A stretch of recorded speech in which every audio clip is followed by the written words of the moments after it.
Sobat BMKG, kembali dalam program Bisik, bicara singkat seputar cuaca. Bibit siklon tropis 90W terpantau di Samudra Pasifik sebelah utara Papua dengan kecepatan angin maksimum 15 knot dan tekanan udara minimum sebesar 1007 milibar bergerak ke arah barat laut. Diperkirakan potensi bibit siklon tropis 90W untuk tumbuh menjadi siklon tropis dalam 24 jam ke depan dalam kategori rendah.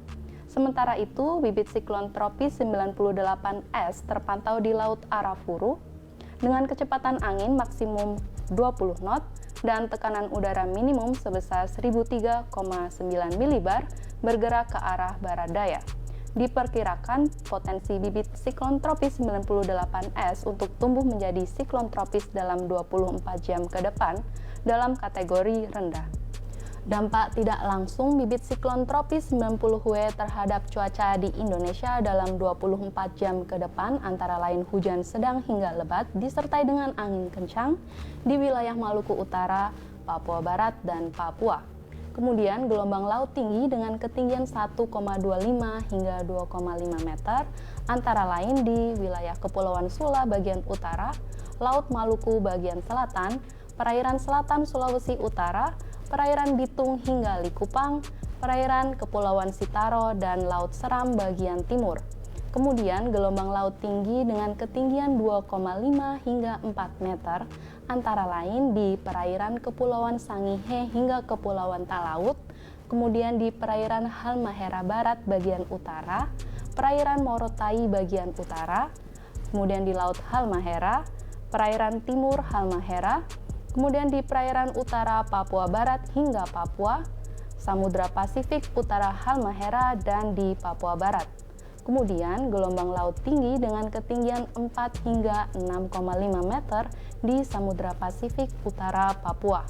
Sementara itu, dampak tidak langsung bibit siklon tropis 98S terhadap cuaca di Indonesia dalam 24 jam ke depan antara lain hujan sedang hingga lebat di wilayah Nusa Tenggara Timur, Maluku, Maluku Utara, Papua Barat, dan Papua.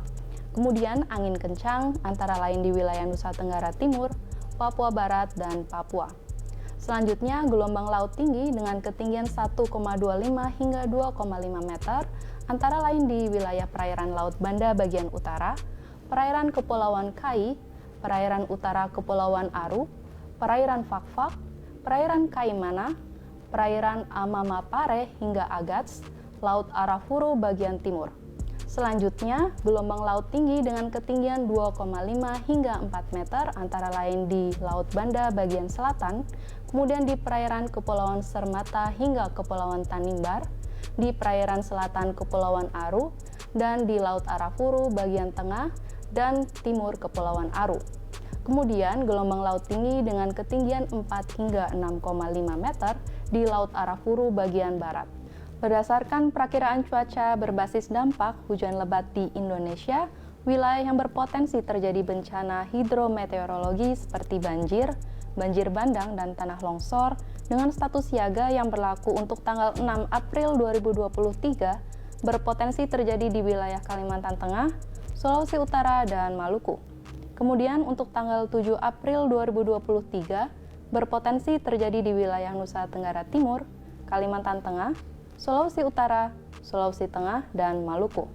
Selanjutnya, untuk tanggal 8 April 2023, berpotensi terjadi di wilayah Nusa Tenggara Barat, Nusa Tenggara Timur, Sulawesi Tengah, Sulawesi Selatan, dan Maluku.